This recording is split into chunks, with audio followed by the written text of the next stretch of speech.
pledge allegiance to the flag of the United States of America and to the republic for which it stands, one nation under God, indivisible, with liberty and justice for all. All right, welcome everyone, and thanks for coming. It is June 23rd, 2014. This is the Broadwater County Commissioner meeting. And the civility policy, the open meeting policy is posted. Just to give you some highlights, we do follow Robert's Rules of Order. Outside conversations do need to be taken outside.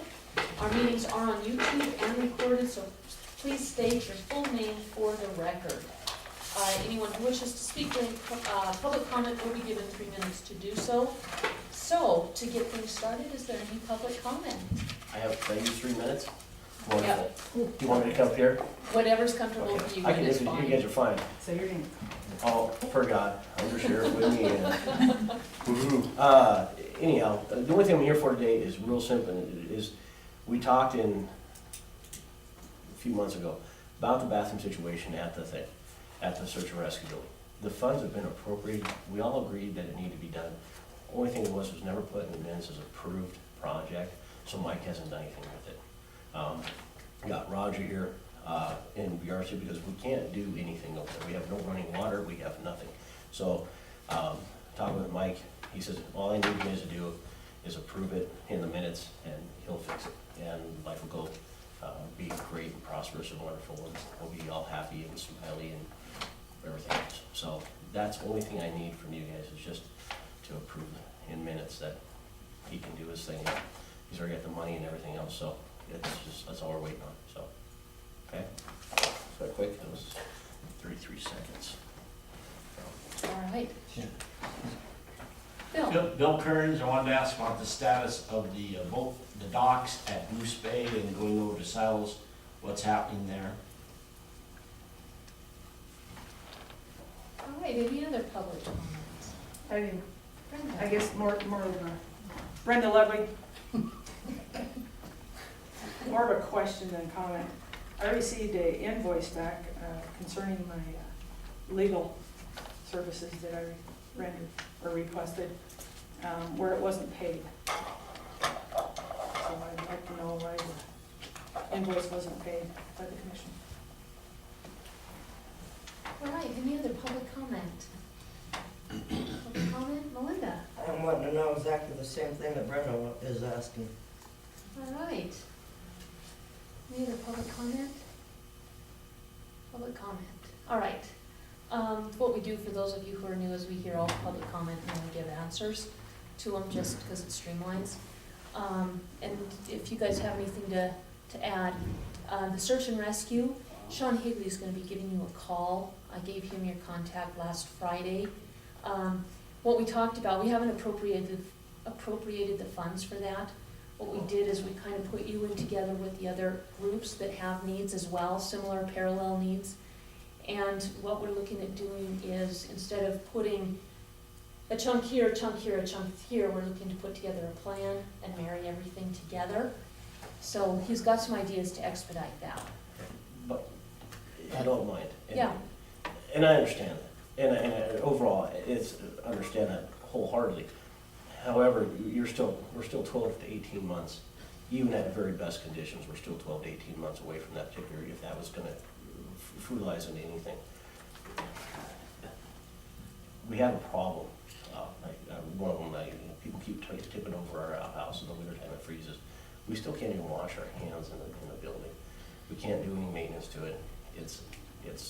We're supposed to work with it as something, but I would ask anybody, if you want to come freeze and sit in a meeting or whatever else, and then go out and play in the snow, the cold, and everything else to go find people, and you can't even wash your hands when you come back. It's definitely a problem, and it becomes well, and you can ask Roger, is people don't want to come to attend because the fact is there's no utilities, there's nothing there, and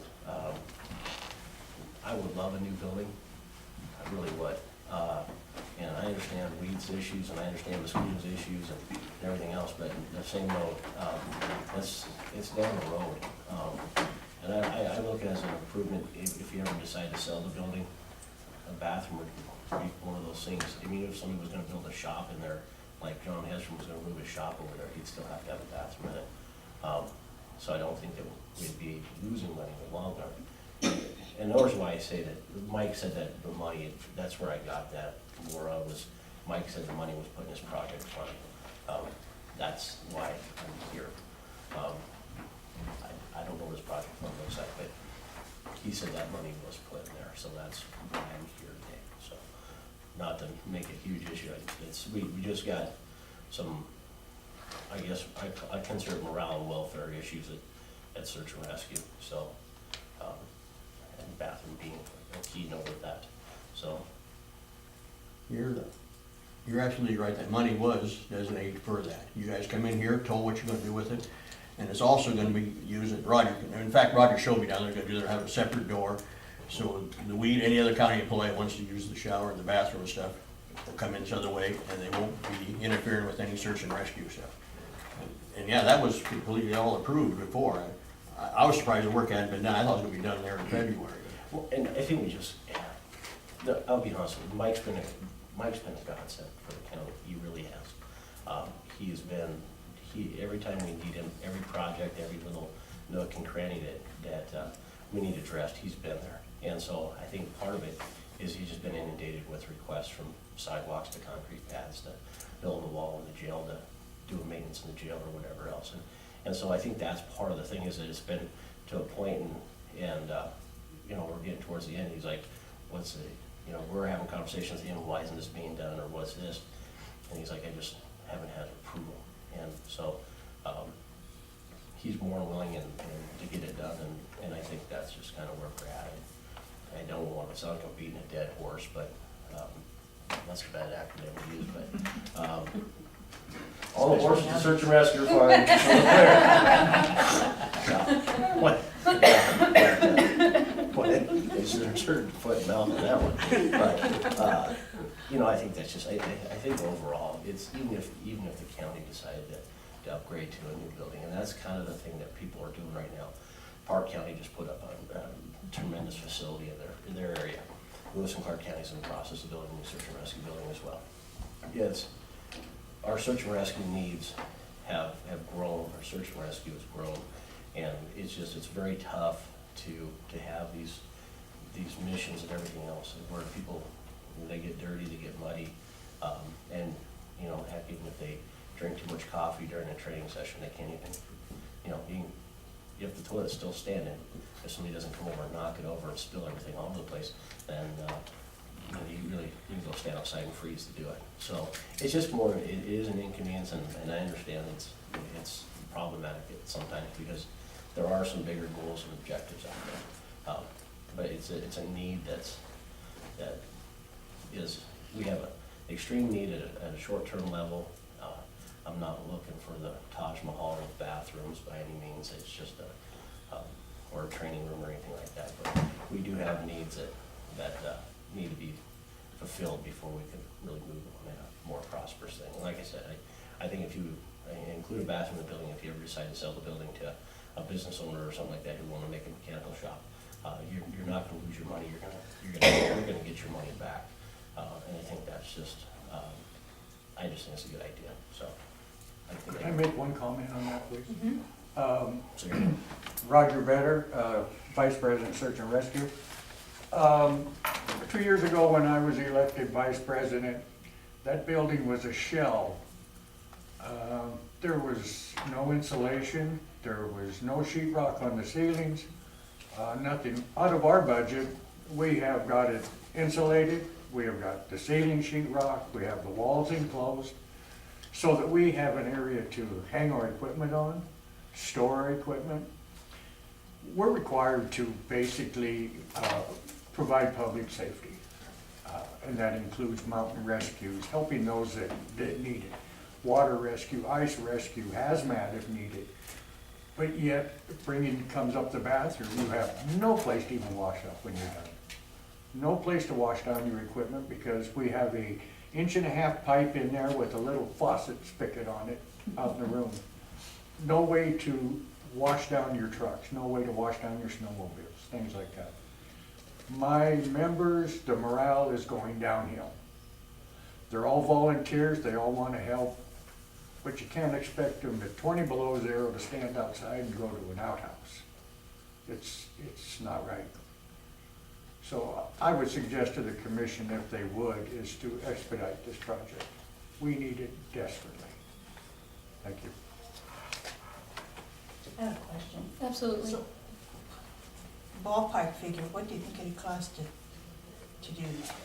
Well, I wish I'd made, I think what got allotted, and basically what the whole plan was, because we can't have people just run around freewheeling through the building. I mean, we do have a lot of stuff in there, and, plan was to build a dividing wall, is put a new locking system on, a combination similar to the fire hall. So if we need to come over and take a shower, they could come over to shower, if we need to shower, whatever. But they have a separate door and locking system between that particular hallway and the next. The other part was, obviously, if you looked at our utilities for search and rescue, we went from spending just a couple $100 a year in utilities, and now our bill, as of this year, is $1,751. Trying to heat the area was obnoxious. 2 heaters in the room, and it doesn't get over 50 degrees when it was 40 below outside. And that's stopping in a day, turning the heaters on, and then coming back. It still doesn't get over 50 degrees. So the plan was, with the estimate Mike gave me, was just right around, if not, I think it was under the $12,000 mark, was to put a new ceiling in, lower it down so that actually the heat actually did something, and then the other part was a bathroom to the wall, and so we could kind of separate it out, but give access to other county agencies that need to use that facility as well. Because we understand everybody's got needs. I mean, Scott doesn't want to get in his personal rig and after he's been spraying weeds all day with that grubby clothes on and put it in his own personal rig. I can understand that. Same as mosquito. And so we've had lots of conversations, we understand. And even Brian, I suppose if Brian got carried away playing in garbage, he could go over there to shower as well. Or even use the restroom. I mean, it is an inconvenience to have to try to get from one point to the other. But it was right around the 12,000. I want to say it was under 12,000 for the entire project. And that was including a toilet, a urinal, sink, shower stall, and then the roof, and then the wall. So I think that was about it that was in there, if I remember correctly.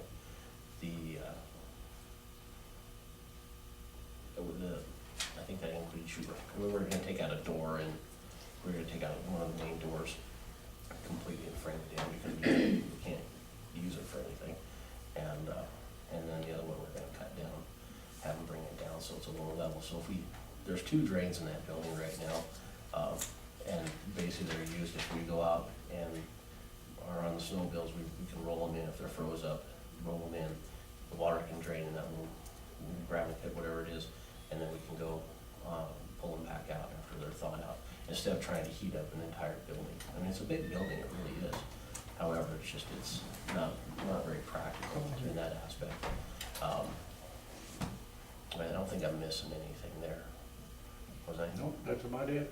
Yeah, that's what I remember too, Mike, and you were at that meeting, that was right at 12,000. That's what we allotted, 12,000 bill money that time, when everybody else got their divvy on some of it. Yeah. So, some of the local businesses have donated paint. The guys are gonna paint the building on the inside. And I've kind of put them on hold from doing that. Because if we can get the ceiling put in, there's no reason to paint the whole thing, we're just wasting time. But like, to get it ready to paint, I mean, here's an example. You gotta go pressure wash it, and then you gotta go back, and I'm not sure how you pressure wash it, there's no water, so it doesn't work very well. And then, primer and paint it and everything else. So it seems like if we do any of that, then if we can find a water source, we're kind of stuck. Because there's really no way to, if you start painting, you can't clean up your paintbrushes, so you're kind of throwing good money after bad. So, just kind of how that all came to play, so. One more question. Is there a water source there? There is. There's actually water tapped in, and Rogers met with Tim Rouser, and they relay the water to the pipe. the only thing is that the search and rescue would have to go down and set up a meter on that, with the city, so then we can regulate that, but, I think that was it, wasn't it? So, and then Mike and Tim had actually talked about, Tim's got no problem taking, or hooking up to the sewer line, which is literally in the alley right behind the building. And Mike said that he has no problem going over there and getting it dug up and hooking into it. And where the bathroom's at, it's, what, 12 feet? Yeah. Something like that, 15 feet. So it's not a huge distance. So, I mean, trying to meet a need and fulfill, in my mind, an obligation to my volunteers. I mean, when I took it over, I had 3. There's 22 on the roster now. I'd like to keep it that way. But if I can't provide some just small housekeeping things, it definitely does keep it difficult to keep people motivated to come and join and stay, so. You just bring your winter coat when you Yeah. come. 2 sweatshirts and one coat, but that's all I had. I didn't mean to take up too much time. I do apologize for that. But I agree with you. It's an important issue. I think it's a very important issue. I would entertain a motion for you guys to go ahead and proceed on this here. And actually, if I get started, there might be some times come up, he's got this other stuff, he can jump back and forth, but I'm sure that some of the volunteers on the search and rescue are gonna help him in between times. Oh, yeah. Point of order, there is nothing on the agenda on this particular issue, so we can't make any It was already motions. approved I think months what- ago. I think what you're referring to and where the confusion is coming from is when Mike asked for us to infuse the building fund with PILT funds, he gave us a list of the things he'd like to do, and that was one of those lists, but we did not approve the project per se. So we actually need to have that on the agenda in order to approve it, unless, of course, you can find in the minutes where we did that, in which case I certainly could have made a mistake in my recollections. I do, because that's the day we approved it. The hospital got, I think, $200,000 that day. BCDC got 10,000. I'm just throwing these figures out, but I do remember your guys's was 12. And I think senior citizens got 3,000 or something. Those were all approved. I So that's why I missed that meeting, so I don't know. I mean, I'm not, trust me, I'm not trying to create an argument by any means. And I was trying to get on the agenda, I couldn't get it over in time, so, that's why I brought it up. If I can, set it on for next week or whatever, I don't have a problem with it. It's just something that needs to be readdressed, and if that works, Can we put it on the agenda for next week, Monday, then, please? Yep. thank you. Yeah, you bet. We will get back with you on a time. Okay. Well, I'm here on Mondays, so just a phone call away. Perfect. Or the mercy button, so. There you go. You push You'll those have to make another before. trip too, Roger. Pardon me? You'll have to make another trip. Yes, sir. No problem. I mean, it just makes sense because it's already been completely approved, so. But if it takes that formality, I guess we'll do it then. Stuff doesn't have to be. Nope. You're going that way too. Very fine, good. Thank you. All right, thank you very much, gentlemen. Okay, we will put that on the agenda for next week, and then Franklin, if you just bring those minutes, that would be great. Second, is Bill still here? Yes. The docks, I talked to Sharon just this week, and the docks will be moved after the holiday. She's got walleye and then 4th of July, and it's just super busy. She didn't want to deal with it. She had to get approval from the Army Corps of Engineers. BOR had approved it. If they would approve it, they came back, they expedited it. Usually takes 60 to 90 days, and they came back with an answer in less than 30. And that was because the commission asked them to expedite it. So they did us a good turn, and that will be done about the 2nd week of July. Thank you. How long will it take to do that? I'm thinking a day. The engineer who's gonna be doing the pylons has done those before. In fact, he did Broadwater Day before, so he knows what he's working with. He's drawn up the plans. Of course, those went to the Army Corps of Engineers already. So she's thinking a day. It's not that far to travel them over. That's how they came in the first place. So, yeah. There's definitely a need out there, though. There's a lot more boats in Desire than there are slips. especially with Goose Bay not having the slips. So, to Brenda. Brenda, as far as your request for the county to provide the funds for you to have a private attorney, we've never done that before. That is a dangerous precedent for us to set. If you were sued by somebody and you needed an attorney for that, it is covered in Title II. I think it's 29304, don't quote me on the title.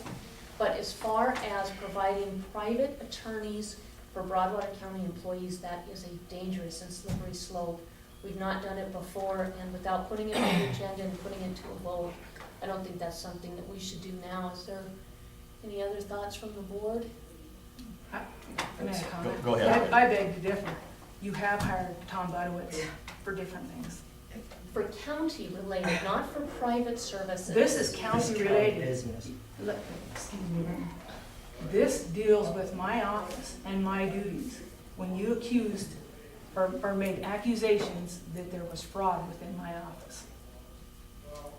Do not be accusing of things that did not happen. I made no accusations.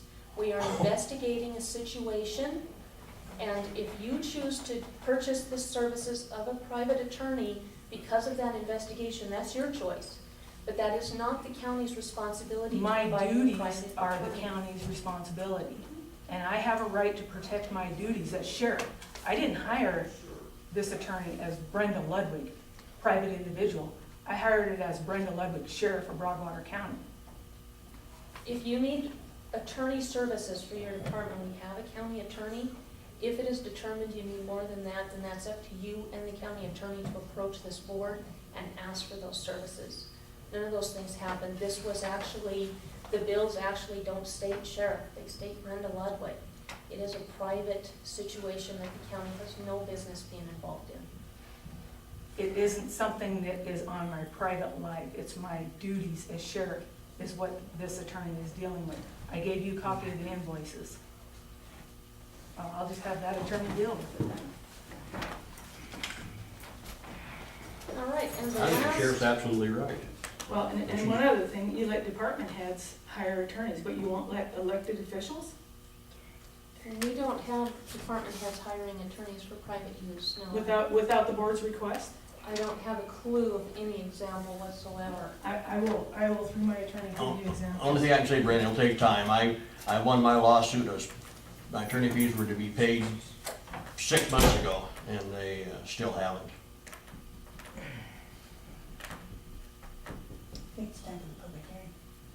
I think you're right. Just Okay, making it's some time. quick notes here.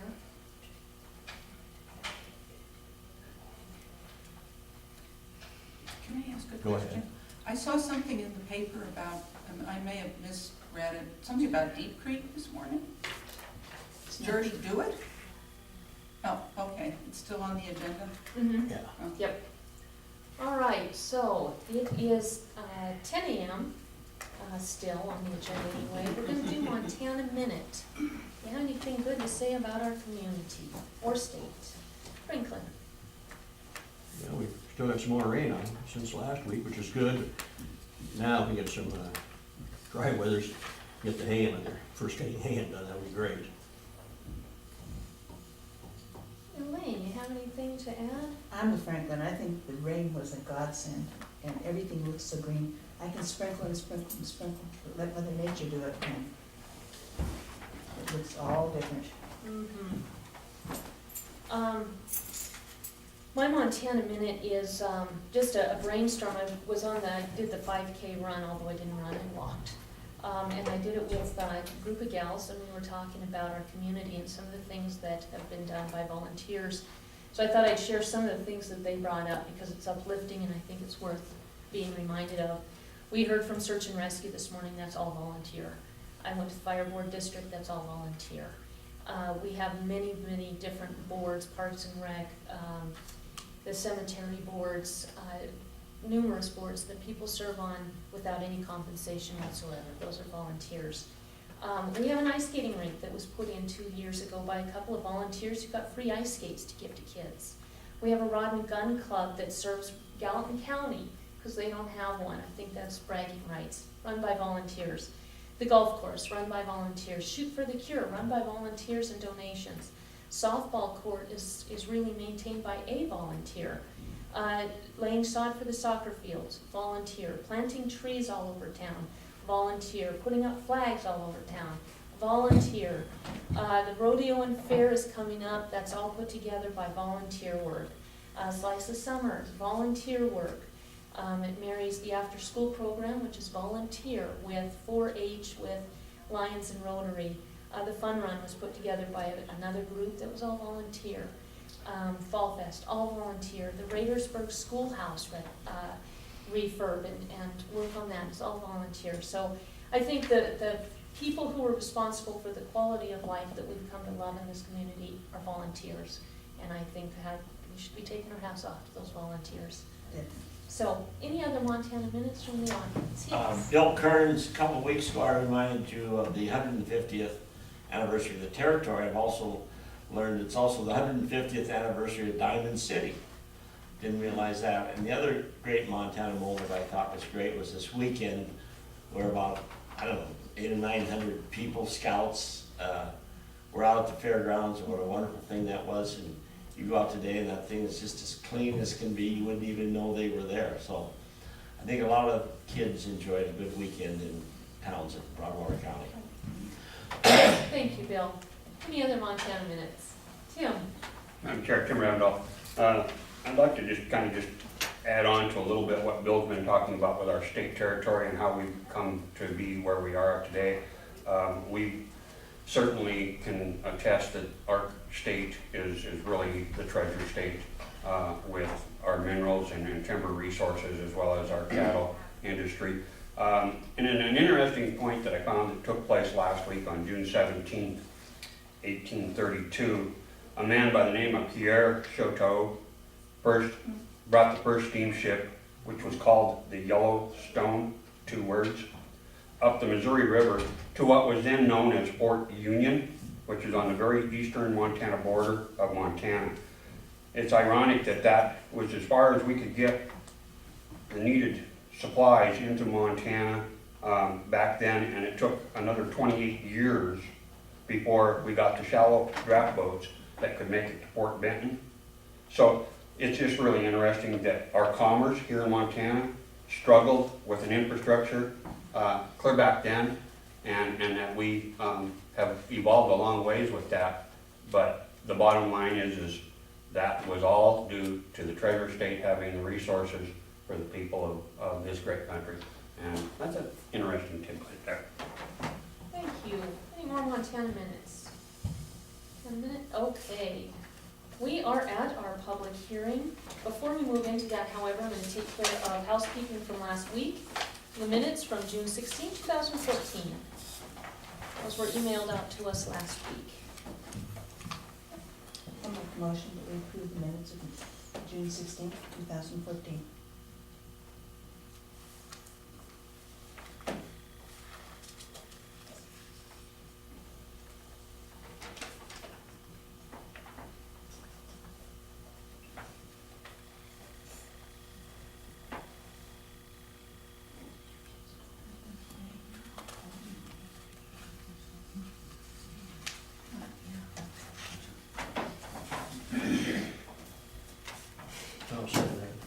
I've got one question for you, Lee. You said thanks for the rain, it said yay Spurs, what's that mean? San Antonio Spurs. Oh, is that what you, oh, okay, well, I was wondering about that, because That was just a little side note. that's. Sorry. You and Judy were saying, she echoes that all the time, but anyway, It's been moved and seconded to adopt the minutes of June 16, 2014. All those in favor, please signify by saying aye. Aye. Aye, motion carries. I didn't really mean for it to be in minutes. That was just my own. okay. Yes. I didn't remember. Careful what you say then. Sometimes you learn the hard way. That's right, no kidding. All right, we will close this regularly scheduled commissioner meeting and bring you a public hearing. And this is the resolution adopting environmental assessment for Deep Creek Planning Grant. This is really just housekeeping. This was done already, but we did miss just this one resolution. They can't put forth, Commerce can't put forth the grant until we have this resolution taken care of. This has been part of the overall project. But what it is a resolution adopting an environmental assessment for Broadwater County Bridges Study Grant for the Deep Creek Mitigation Project. Whereas Broadwater County Commission has completed a draft environmental assessment, EA, to identify potential environmental impacts resulting from the Deep Creek related bridges in the mitigation project. And whereas the draft EA was made available for public comment from March 2014 to present, and the draft EA and public comments were presented, considered, and reviewed as a properly noticed public meeting. And whereas the Broadwater County has determined that the Bridges Study Grant as proposed or with identified mitigation will not significantly affect the quality of the human environment. And now therefore be it resolved, Broadwater County Commission hereby finds that an environmental impact statement is not necessary for the Broadwater County Bridges Study Grant and adopts the draft EA for the same with any modification resulting from public comment as the final EA of the Broadwater County Bridges Study Grant. So with that, is there any public comment? I just have a question. That means that we're not gonna do the environmental study, is that what it? Exactly. Good. It means it's not required. So, yeah, we're not doing it. So there's one vote to the affirmative. Yes. Thank you. Any other public comment? Public comment? All right. Anything from? Madam Chair, maybe I Yes. do have one comment. Madam Chair, Tim Ravendall, I'm a little concerned that each week that I come in here, we continue moving into a situation where we're moving forward in projects here in the county and or dealing with issues, and then we come back in behind the process to adopt resolutions and or to cross the T's and dot the I's. I know that sometimes things you get slip through, but this seems to be a regular thing happening, and I urge the commission to maybe take a closer look at making sure that this process of adopting resolutions to move forward, and this is just not the first case that we've seen this, that we put the process in order prior to the process. So, Madam Chair, not wanting to fight, but that certainly does seem to be a public transparency issue that needs to be addressed. Thank you. Thank you. Any other public comment? Public comment? All right. Anything from the board? Okay, we will close this public hearing and take you back to our regularly scheduled meeting. We will revisit this afternoon. And we're a little bit ahead of schedule. We have, let's do some mail, if it's okay with the board. Oh, you know what? Be addressing that later. This is one other, this was not signed last week. We did the adopting of the floodplain hazard management regulations. We just need to sign the resolution. And that was voted on last week.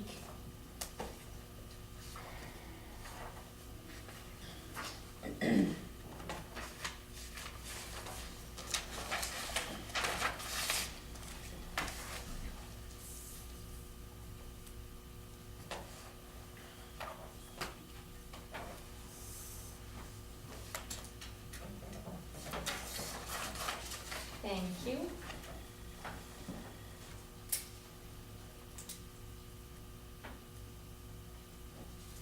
Thanks, Ann.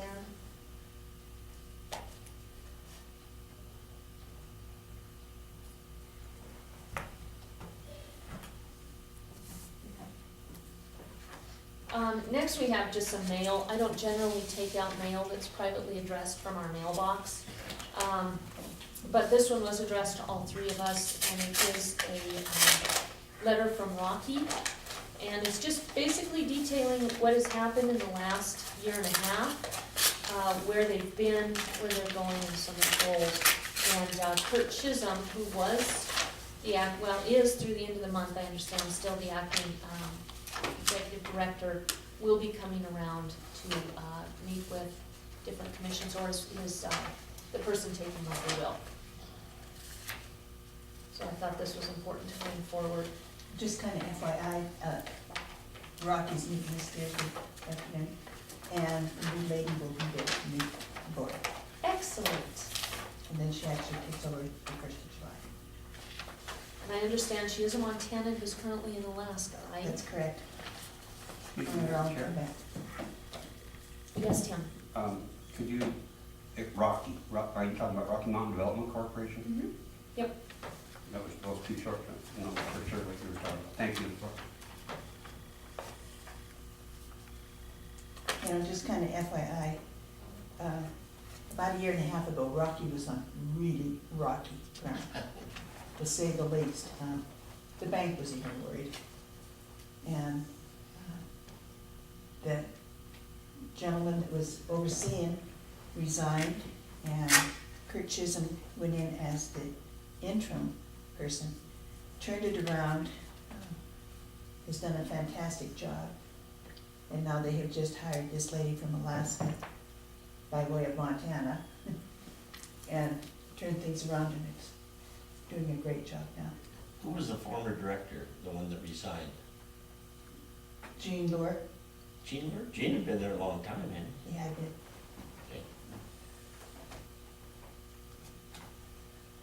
One thing I do think that we should do is answer Tim's complaints about bringing up additional pieces. We're working on some very big projects right now, and that's what happens when you work with agencies, state, federal, county, and private. Things trickle in, and you don't always have everything all in one pretty box on day one. You have to take care of things as they come up. So I just wanted to put that out there so that those comments were addressed. Next, we have from the Silos Recreation Area, there were some samples of water that were returned that were under the required, there's a certain amount of pollutants, and I forget which kind, but that you can have. Theirs were still under that, but they still had some trace. So they did call Montana Department of Environmental Quality, who went out there and did a thorough inspection of everything at the silos, all the wells, everything that they're doing. This is the report, and they have a clean bill of health. They spent an entire afternoon out there. So was this at the store? The campground, actually. Okay.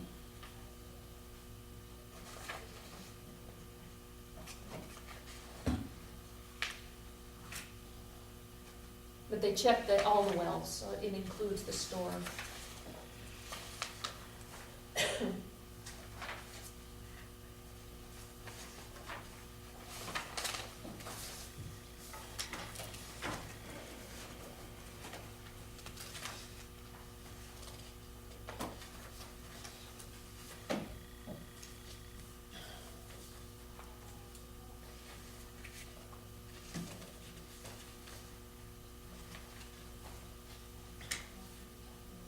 Follow-up on that is also from the Department of Public Health and Human Services, and those are recent water tests returned.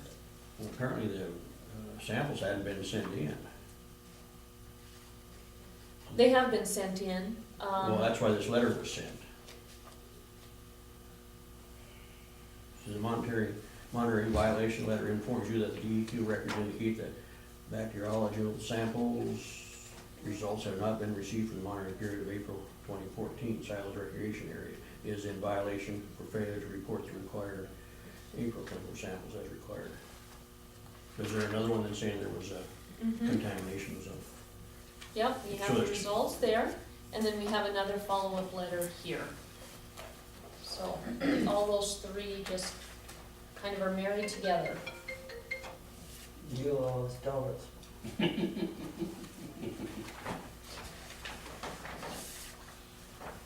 Maple bars, please.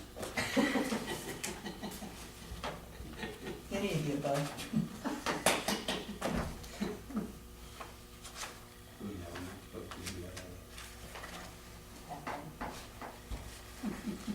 This is off the record, but when I was working at the legislature a few years ago, a senator from Stevensville area was chairman of the Judiciary Committee. And one of his members of the committee, their cell phone went off. That was back when it was pretty new. And he looked at that guy and he just said, "That's one." And I mean, everybody just sank. I'm gonna make sure yours was off then. Never went in that cemetery with a cell phone on, not even on vibrate. It was off. Next, we have from the USDA, the Farm Service Agency, 2014 Farm Bill Special Edition newsletter. I'll put this at home.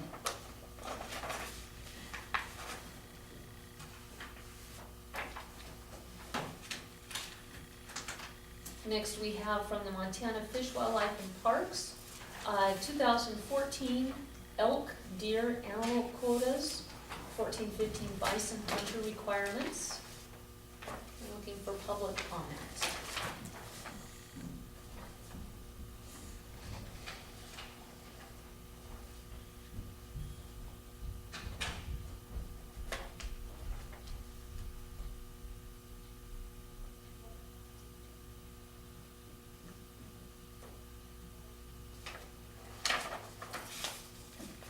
I think everybody pretty much gets this, I guess we can really wanna look at it, based on what you're saying out there. No changes.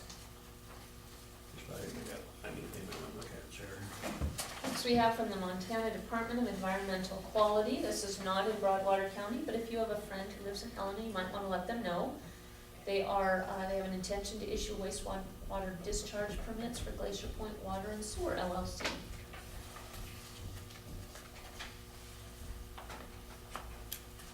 Well, it's a subdivision.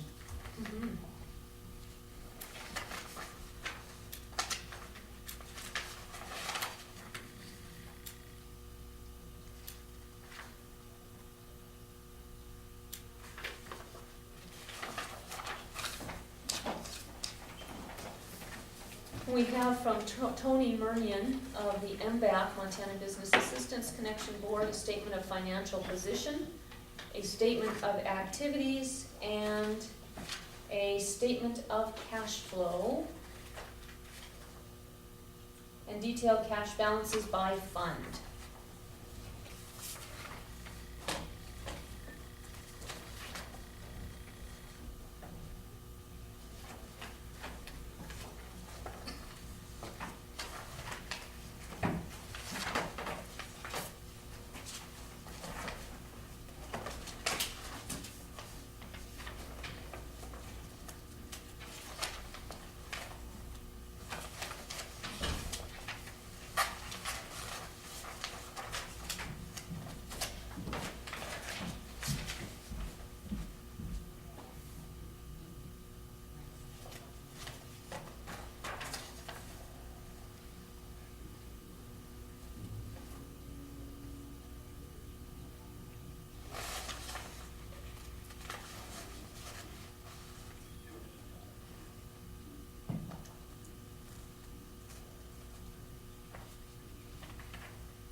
And finally, from the Department of Military Affairs, Disaster and Emergency Services Division, we have a letter letting counties know that if we need to apply for mitigation funding, that we can send in a notice of intent. I did forward copies to Sean Higley and Mike Conkey.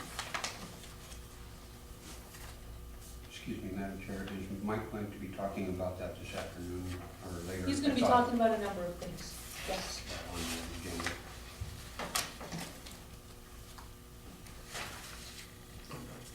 Anybody wants to look at that, I think we have time to go through it. Anybody out there? I'd like to get a copy of it.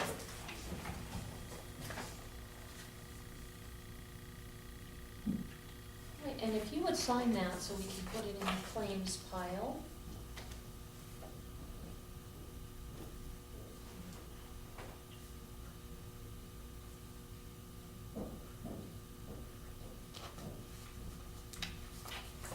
Thank you.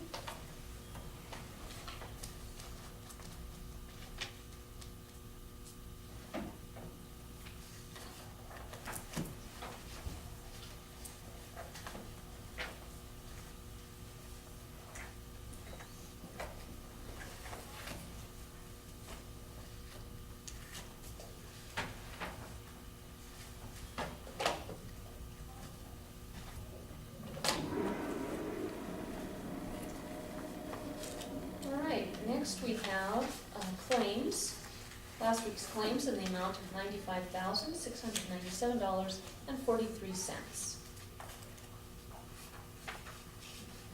I'll make a motion to approve claims in the amount of 95,695.47. 43, I'm sorry. And 697. I'll second that. It's been moved and seconded to pay the approved claims in the amount of $95,697.43. All those in favor of the motion, please signify by saying aye. Aye. Aye, motion carries.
A lot for election judges.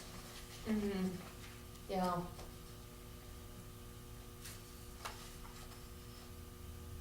It'll be interesting to see if there's legislation to go to all mail again this year, or this next session.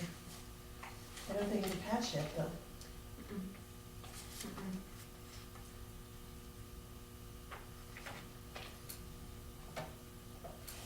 And yet in our county, better than half of the people voted absentee. Yeah.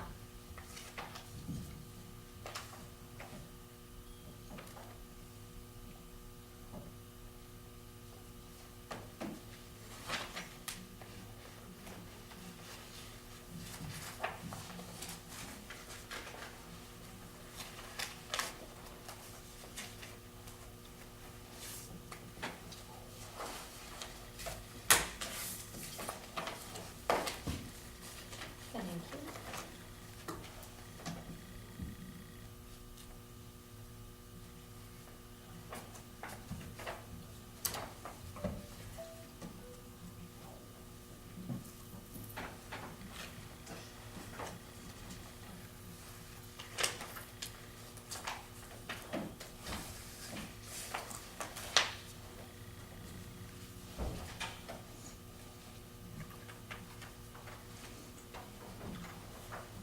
All right, next we have a continuing grant.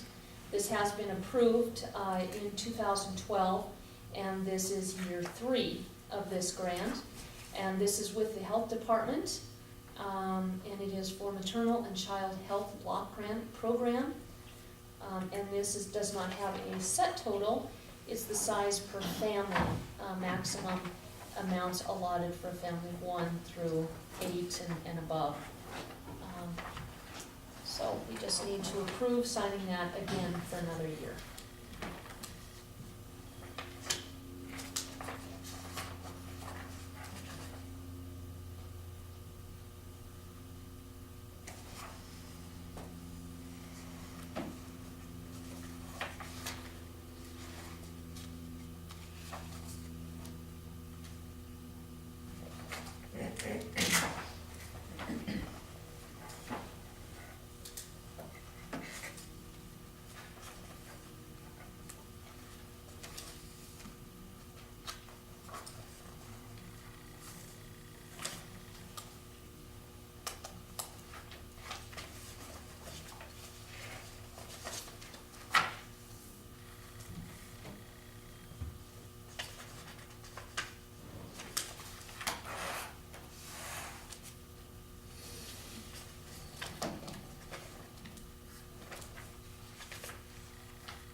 is the third year they've had it. It's an ongoing thing. Let's stay.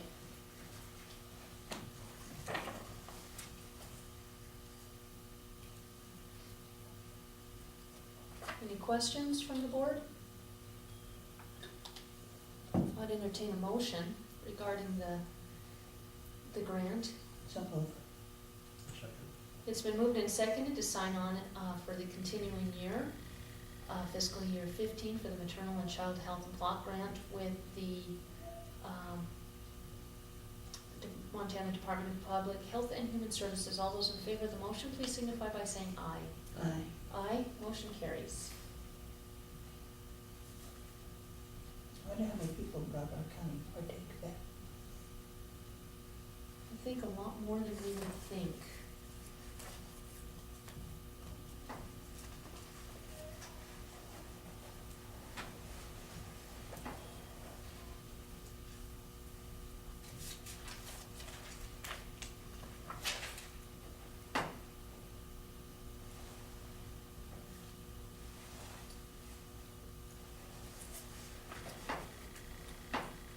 All right, next we have the same thing, another continuing grants. We voted on the large grant. This is the annual for fiscal year 15, and the total is for $27,780.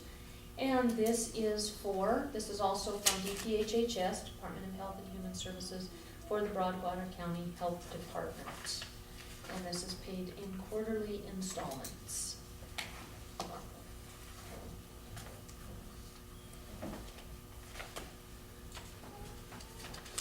Excuse me, Madam Chair.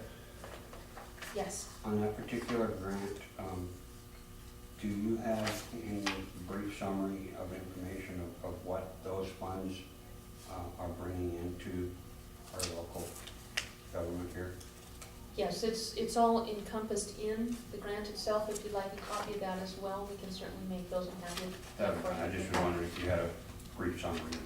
I think it'd be best to go ahead and get that firsthand. Okay, thank you.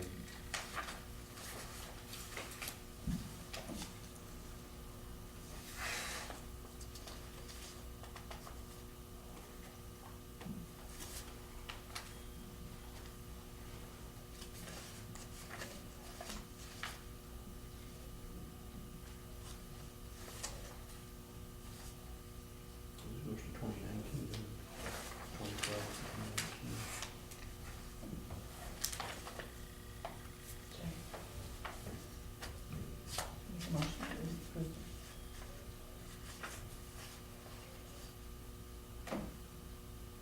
I made a motion. Oh, okay, I'll second. It's been moved and seconded to approve the grant with DPHHS for the Broadwater Health Department. All those in favor of the motion, please signify by saying aye. Aye, motion carries. And I should amend that motion with, this is a continuing grant and we are signing for fiscal year 15. That is okay with you. You guys, you're old too, you're not as usual as what I look at it. Yeah.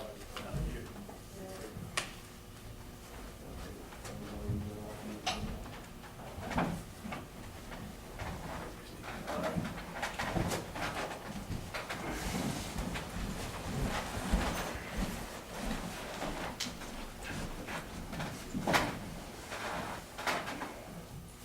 I think I got them all.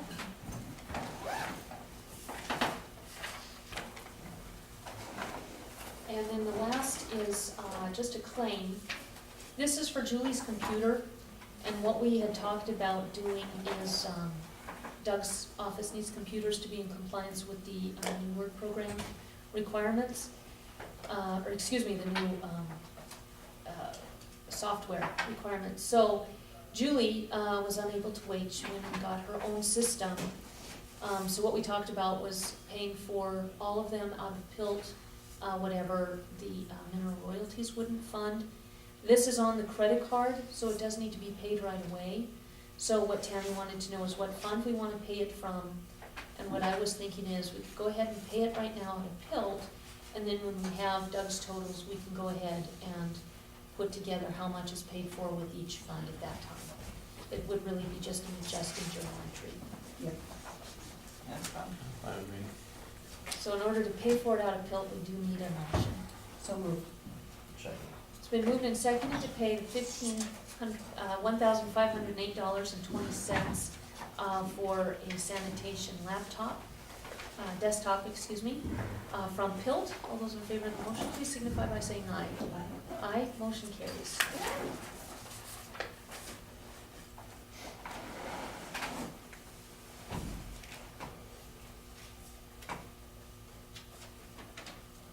And I'm just asking Tammy to track those so that we have that when we have the follow through with Doug's computers. Our new IT company was here last Thursday, going through things, so that should be coming right up. So it is close enough to 11 o'clock to call it good. David Nunn, Helena National Forest Service, DNRC, Ed Schindel, Fire Chief, update on fire condition in Broadwater County. Corey Llewellyn, Forest Service District Ranger, and Aaron Swader? Swader, hello. Do you guys want to come on up to the table? We have cushions on these chairs. Sit here and I'm Ed. All right, welcome Ed. You're much more handsome than Ed. Anyway? Yeah. As well.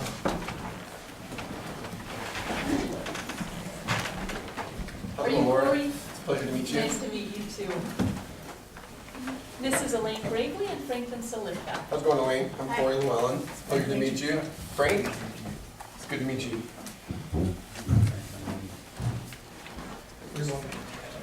We also got Major McCrum here from the Right here? National Guard. Welcome, Major. Sit right here. I can sit wherever, it doesn't matter. Sit right here.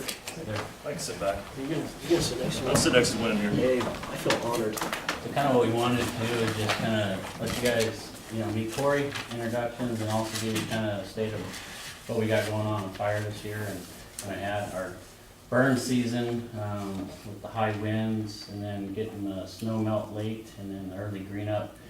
We didn't get as much prescribed burn as we wanted, and the elk horn's done, but we did get some done on the front face, and then looking at again this fall, continuing on to some of the Crow Creek projects that we have on Slayton. So we'll come back this fall and give you guys kind of a map and update of what we got going on for prescribed burn this fall before we put smoke in the air kind of thing. But right now we have on the Townsend side of the hill is 2 engines and 1 IA module of 5 to 8 people. So we'll have our full complement of folks on, and we're going to 7-day coverage this weekend coming up, so that we cover through the weekend, starting this weekend. And then we also, Bob Colbert and myself are both zoned between Helena and Townsend, so we cover back and forth between Helena and Townsend. So we're probably not as visible to Broadwater County as we'd like, just with our stuff covering for Helena also. But talking to Ed and doing as much support as we can, so if there is a fire, we can get our engines out to support any DNRC, county, and so on. One of the biggest things we have going on probably is the DOD transfer of land from BLM to Department of Defense, with Montana National Guard Training Center out there. After last year, we did do a strategic operations guide as how we are going to work together with between the National Guard, Forest Service, and with Broadwater County, and how we're going to attack fires out there when they do start, whose ownership they are. And right now, with our agreement, it's still sitting in with our lawyers between USDA and Department of Defense, with the blessing from them before we can officially have any agreement. But kind of our operations guide is going to be very similar to what we did last year. We're there as technical experts, there to help. We'll have our engines available. We have areas that we do not go into, especially the high impact area, and then where we can and can't put our vehicles, our people. So we kind of have that very spelled out within that operations guide. We talked to Ed at the last Broadwater County meeting to be able to get that to those folks, to all our other municipalities out there, so they know the areas they can and should not go and will not go, and due to safety. So that's kind of out there. Once we get that finalized with the updates and names, we're going to get that out to Ed and all our participating cooperators within that area, so. So if we had a fire today, what we do is, go out there and, help the National Guard, with equipment, personnel, as, technical experts on the ground, help where we can, and get the fire out, so. It's kind of where we sit, so, Major McCromick. No, I mean, since we established that SOG last year, so you're saying you can actually move off the ground on like the issues we ran into last year? Yep. Okay, good. And we don't have to drop buckets at, Yep. basically raising the humidity, I believe. Yeah, you said that was the last year. biggest, is, the previous, category that we had was, they put a 1,500 above ground level restriction on helicopters, which doesn't do any good out there. So now it's back to pilot discretion, whether it's National Guard pilot, DNRC pilot, or call when needed pilot, it's upon a pilot to have discretion in that area. There is one area where it's a no-fly zone at all because of the high impact area where they do the core firing. So that is completely off limits, and that is well marked, whether it's on the ground, from the air, it's well marked, and also we have the maps and everything else. If we do have our helicopters come in from the Forest Service side, they will be well briefed of that area and be in communication. So, and we've had a good, already had the National Guard help us out with one fire up in York and be able to talk to them on the radio and so on. And we just got done with our kind of all employee training day with the DNRC out at the dispatch center, so making sure that we're all working together, and our folks are getting to know, folks on the engines and the crews are getting to know each other and the same thing, so.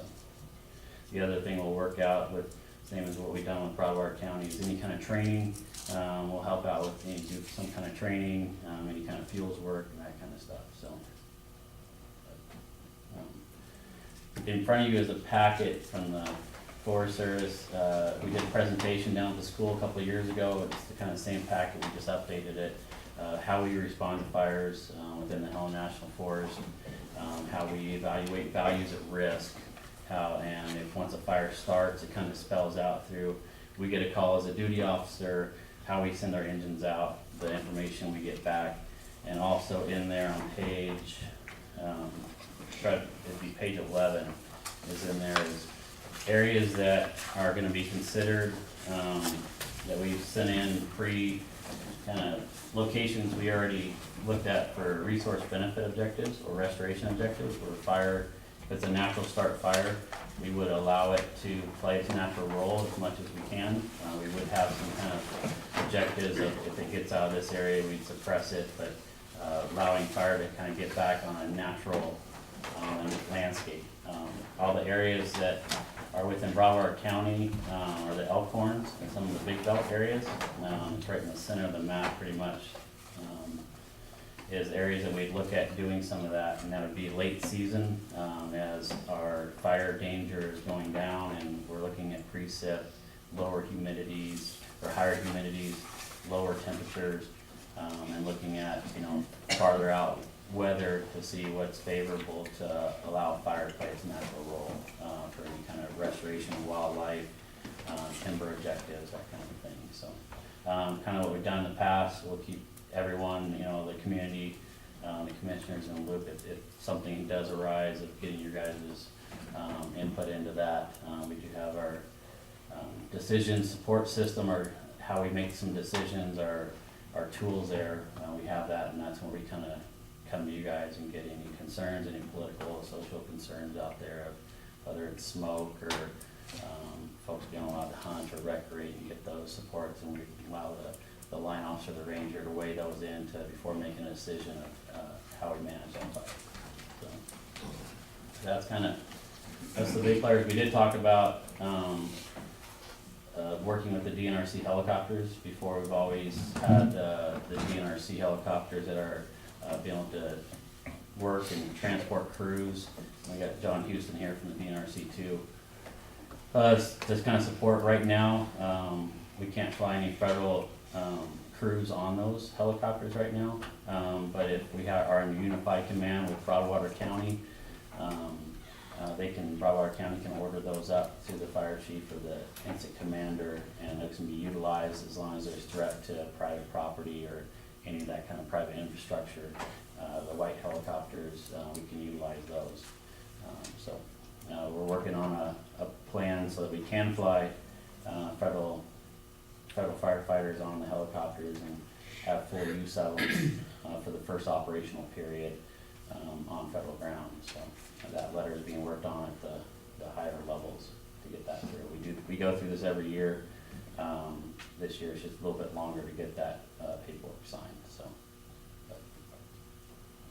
Hey, Dave, when there is a fire, we really do enter into that mutual aid right away, so that's really not an issue, No. even though you don't have the ability.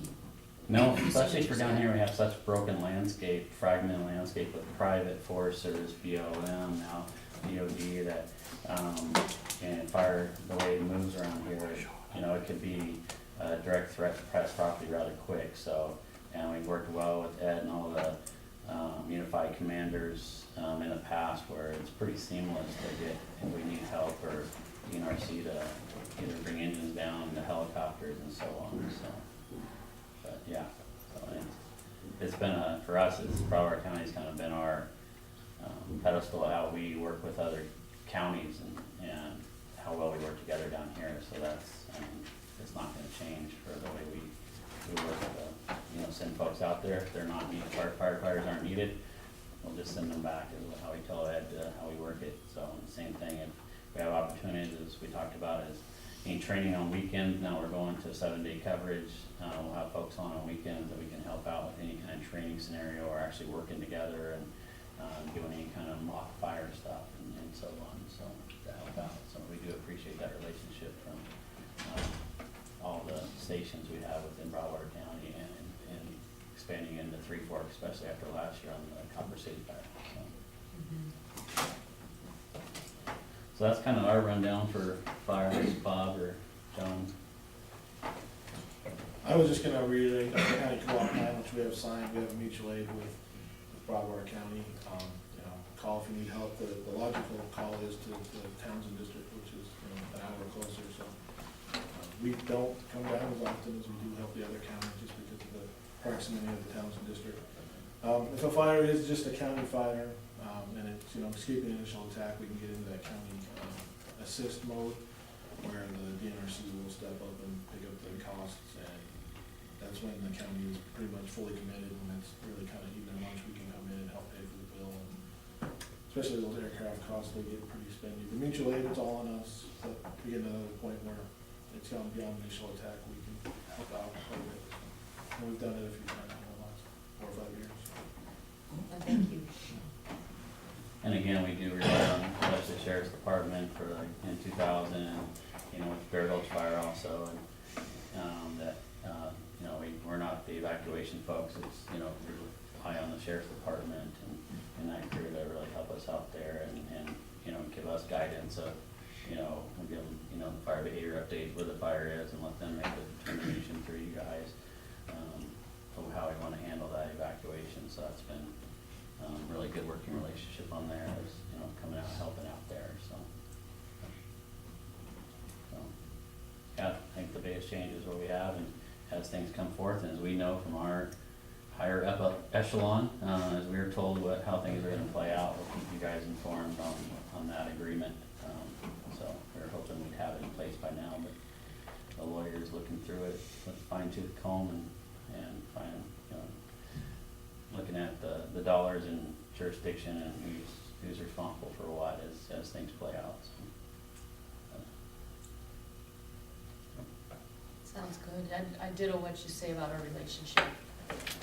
It's nice to have that relationship already built, so when an emergency happens, we know everybody's already working together, we already have that foundation. Yeah, that cooperation good. I remember years ago, of course, we can't go there, you can't go there, and all that stuff. As the fire is burning, you guys We know don't all get about to learn the that. boundaries and so on, so. That's good. Hopefully those days are long gone. Never to return. Yes. Yeah, not only do we work together well, knowing each other's operations and stuff, but all the departments, sheriff's office, fire, emergency, they all get along real well and respect each other, and that goes a long ways for what we're doing. No one gets up and mighty about anything, everyone just works together to do the job, and we all go home. That's right. That's good. And Mike, did you have a comment too? Did I see your hand? Oh, I was just gonna say, Mike Coffey, DES coordinator for Broward County. Our emergency operations plan for wildland fire requires a unified command between Forest Service, DNRC, fire, ambulance, and sheriff's office. You want me to put this, and I'll have the Forest Service explain this like we did the other day? Yeah, that would be good. I guess that's me. That's you. All right, let's get on this, right? Yep. I will that.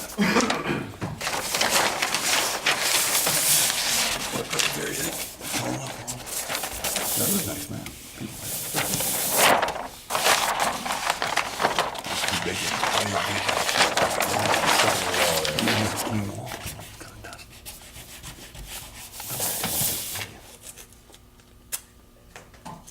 Good thing you're tall, Bob.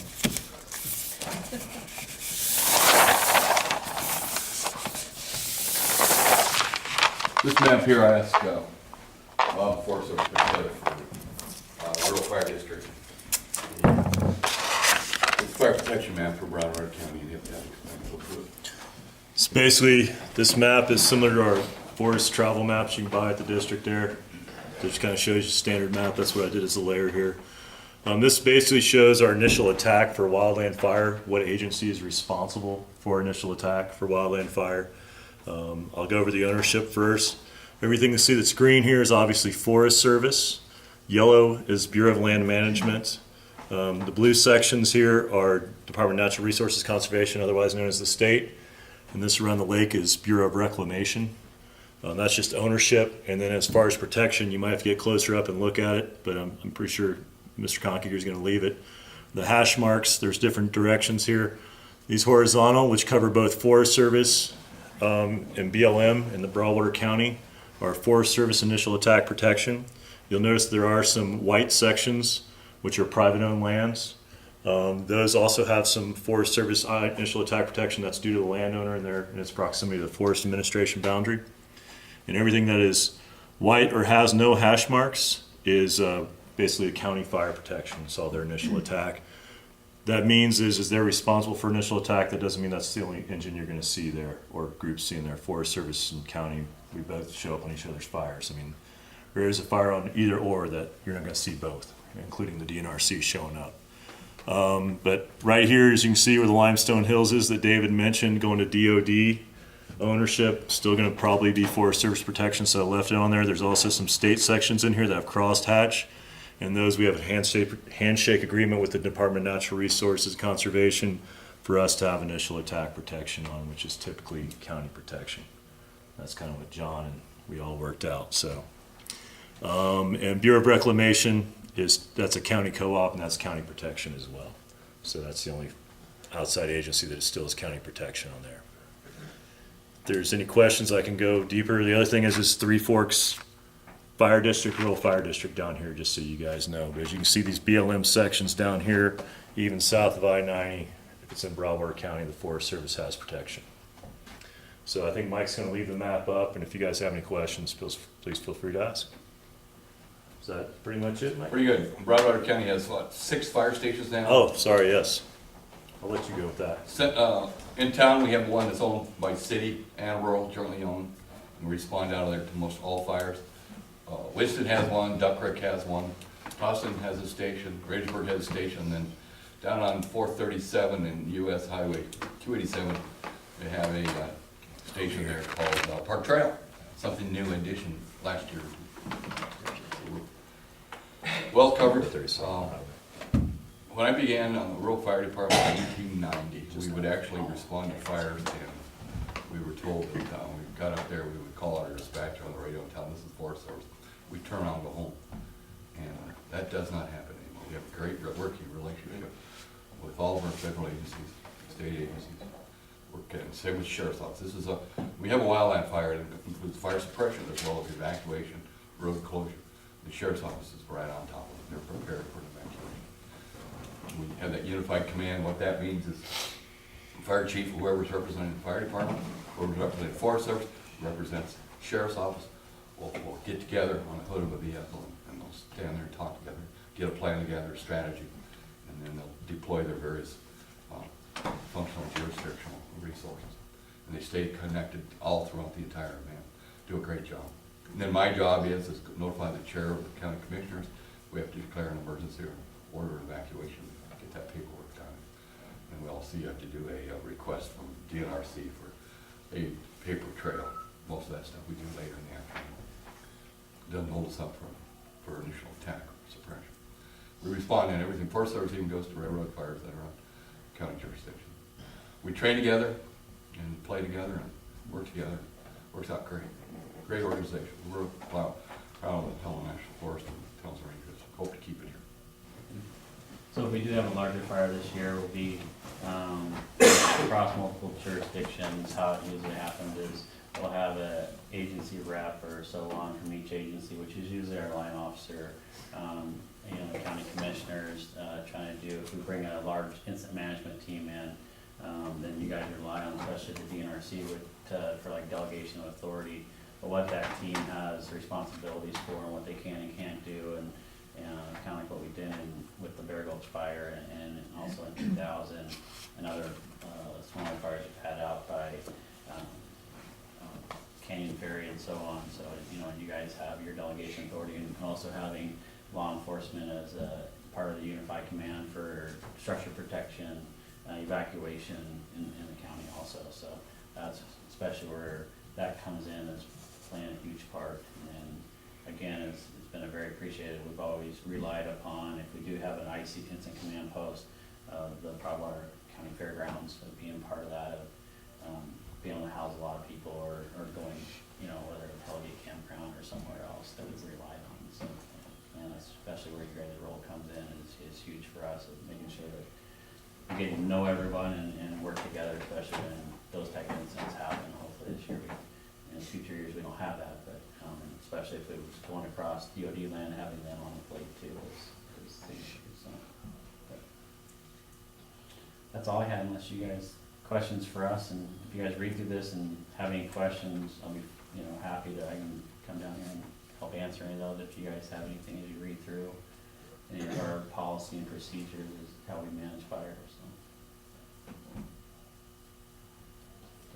Anything from the board? No, just doing a good job, so I'd say. We're So just that's- hoping no fires. Yeah. As things come about with DOD, we'll make sure we keep you guys informed on what's going on in Ed and the sheriff's office and so on. Just a quick question, that restricted area and there, no flying all, how, is it a big area, is it a section or two sections I wish I had the roughly? map with me. It's probably about, There we go. This is marathon, that fits it very well. yeah, It's got the red line around it. I'd say it's probably about a half-mile long by maybe a quarter-mile wide. And it's clearly marked. We have a large fire break around it already. So it's less of And a then section every- than actual. Yes, Roger. And then every 200 meters, we have an actual sign on the exterior too going around it. So whether it's foot traffic or, like he said, any airborne sort of operation to suppress the fire, it's clearly marked. I mean, it's clearly visible from the air or from the ground. And we do our absolute best to maintain them, as keep the fuels down now that it is DOD property. This is unique for us as well from the guard zone. So we're still working through our license and everything that we need for the Limestone Hills area. But we certainly support or very appreciative of all the support. David's been great to work with. So we definitely really appreciate that. It's something we definitely want to sustain in the future. So anything else I can answer on that? It is clearly defined. But like he said, I'm just curious how big an area it was. Yeah. It's actually less worst than case scenario, about half a section. if we ever had anything like that, of course, first thing we do is brief all the guys on the ground and Yeah. operate in the air. We also clear that every year as well for UXL, exploded ordnance. On a yearly basis, we go through, and we also do an additional 10% of limestone hills surrounding that. So, but we haven't actually fired anything on that range this year, so. Word's getting out. We're doing our best as far as to mitigate fire risk up there as well as basically to only allow training during the early parts of the summertime. We only have a couple more machine gun engagements coming up for the rest of the summer. But all our tank, all our Bradley gunnery, our final tank Bradley gunnery is going to end this weekend as well. So we're trying our best to try to mitigate that fire danger as well. So there's anything we can do, we'll definitely do more to do, that's for sure. And we've got their schedule, and we've actually put a schedule back out to Ed and asked Ed to get that to 911 so that everyone has their firing schedule. They know when they hear something, whether it's the line, what the plant or the military and stuff. So we've gotten that out, and it's been very detailed and appreciated that we know exactly what's going on for what size of, he heads up and working. We have our weather stations up there trying to get spot weathers, and kind of so we can go out fire dangers and get these guys the latest in the weather updates of what's going on. Are there copies of that map available to the public, or is that just for your use? We could make them available electronically pretty easily. Sure, I'll talk to Bob. And of course, they're at the Forest Service now, right? Very interesting map to see. Yeah. Just didn't realize there's so much forest ground in Broadwater County. Didn't know Yeah, that to good me. amount. Yeah. Hilton. Phil, yeah. So Major, with the withdrawal and it going to DOD, we won't really see much of a difference in that. That's really just managerial, right? As far as I can see, ma'am, it's more transparent than anything, just like you were saying. Now it does fall under its DOD land up there, but we're still gonna abide by the same closure rules we had before. We're not gonna be looking, if we have to shoot, if we have a deployed unit or something like that, we have to send folks in there to do weapons qualification or machine gun qualification or something like that. We're gonna coordinate with the full Forest Service and stuff like that, so we can actually go up there. Because we don't wanna impact any of the environmental side as well. It's a very crucial part of what we do, is to maintain an environmental balance out there. We work with the Grange Association as well, so to answer your question in a long-winded sort of way, it's more transparent, I guess. It's kind of business as usual, but now it's DOD product. So, Okay. For us, it's a lot more clarity because in the BLM where we had offset agreement to do protection for them, it kind of just pulls that one partner out that, being down in Butte, hard for them to get out here. So it's just now, instead of, talking through the BLM, it's just us communicating. But from that side, it's been a lot better. Just for, how does this all work together when you have so many partners in the mix and so on for protection. So, That makes sense. Do you guys, is it possible to get one of these, a little bigger print? There is, yeah. It comes in a plotter size. Sorry to and do it that, fits, but- yeah. And what I can do is we can just zoom into the Broadwater County area if you'd like. Right, and have that would be done. great. Yep, we'll get that done and send that to you electronically. I even moved my glasses around, it didn't help. So this is an unfair question, but any, crystal ball guesstimations for the season that you guys could give us? What we had was, originally when we first started off, we were about 175% of snowpack, snow water content, so we were very high. We had that melt off rather fast, from flood alerts and so on. Through the month of May to June, we hit one of our driest peaks where we were, I think it was 20% of normal or 5% normal were there. So this rain has kind of paused that a little bit. We're back up.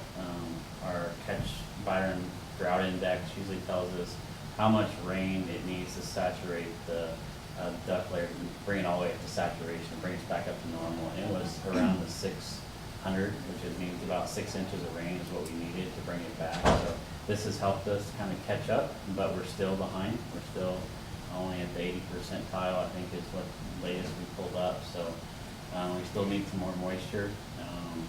What we're looking at is that crystal ball is supposed to be a little bit average, above normal temperatures, and at average to maybe a little above normal preset. Kind of the way I look at it personally is that gets our fine fuels to grow, and then when they cure out, we'll have a little more grass to carry fire potentially. But if we keep getting these little intermittent rain showers, it kind of keeps at least the grass a little green. But we've been doing our fuel moistures and in our thousands and hundreds. We're a little drier than we have normally done.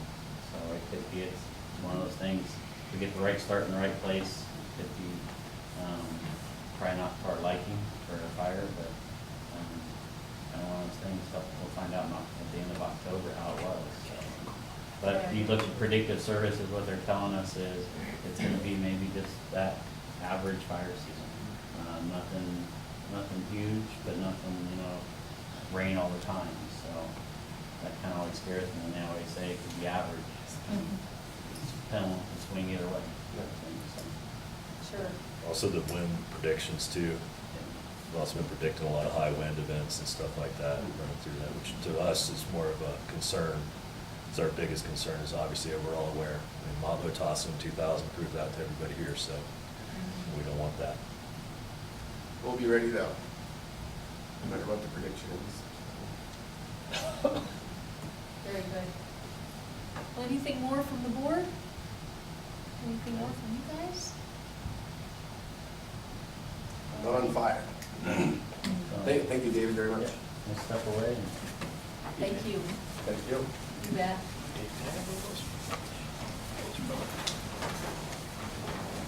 I think, are we scheduled for 12? Is that what we have? Yep, Okay. yep.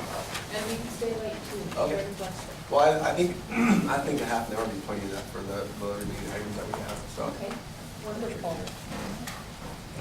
Thank you. Good to see you.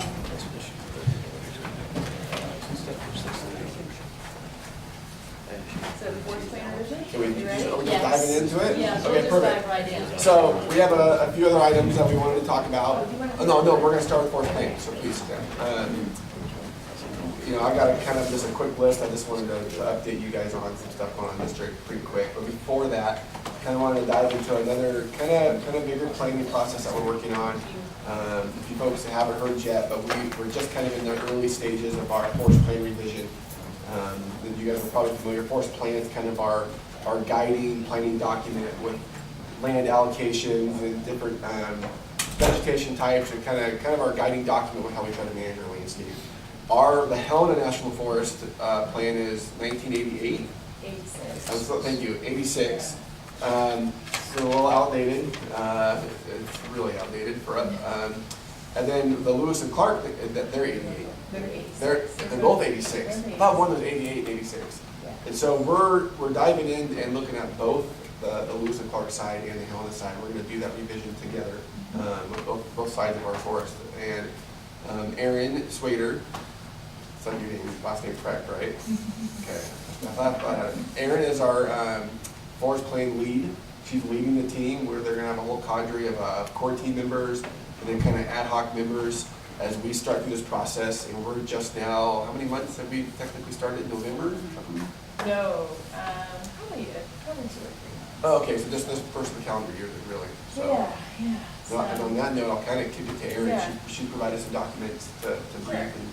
Hi, everybody. As Corey said, my name is Erin Swader, and I'm the team leader for the Forest Plan Revision for the Helena, Lewis and Clark. And I don't know if you guys saw the article in the Independent Record yesterday. On the front page, that was kind of talking about how the 2 forests are going to 1 forest supervisor, and eventually we'll go to 1 budget.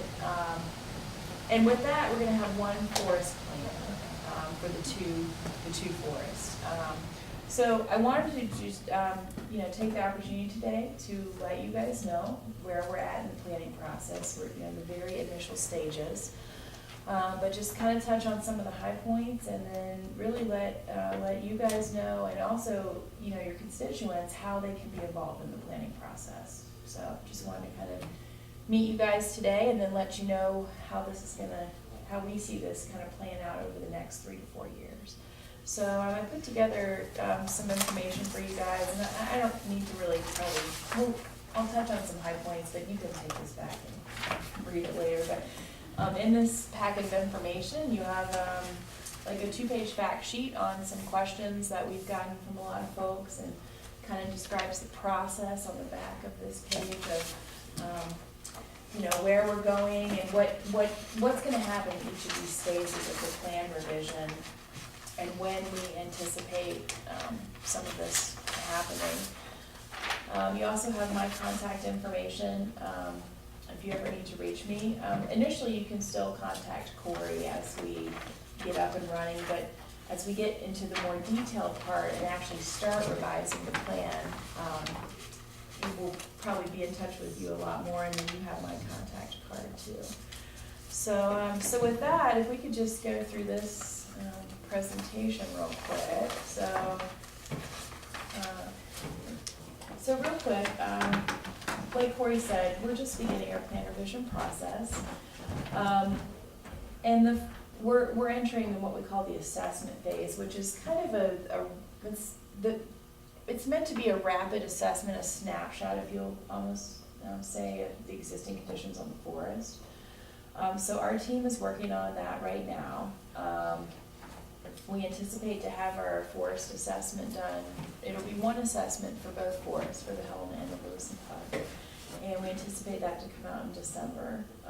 So right now we're having a series of open houses. There's actually one tonight, so it's really timely that we could get on your calendar for today. So from 3 to 6 at the Helena Supervisor's office, it's going to be our first open house. And it's going to be pretty informal. We'll have some of our resource specialists there with some different posters presenting information that we're collecting now. We're also soliciting the public, if the public has any information that they would like us to include in our assessment. We're also looking to the public to tell us what's wrong with the current plan. I mean, that's why we're doing this. Like Corey said, these plans are almost 30 years old. Both of them were signed in 1986, and a lot has changed on this landscape in the last 30 years. So we'd really like to hear from the public via these open houses or through email or, just general conversations with folks of what needs to change in our forest plan. So we'd really like for this assessment to help inform the next phase of this process, which will actually be the plan revision. And that'll probably start in the early calendar year of 2015. So we use this assessment as a guideline to see what's happening on the forest, the condition of vegetation. We're also going to be looking at we're going to be doing a pretty intense socioeconomic analysis. Our forests cover over almost 20 counties. And so that's going to be a big chunk, is looking at how the forest has impacted current economic trends in the counties, jobs, things like that. And also we're going to be looking at what are some of the benefits that people obtain for the forest. And these could be non-monetary type benefits, but how do people value the forest and how do people use the forest? So we'll be looking for input from the public over the next few months on those things.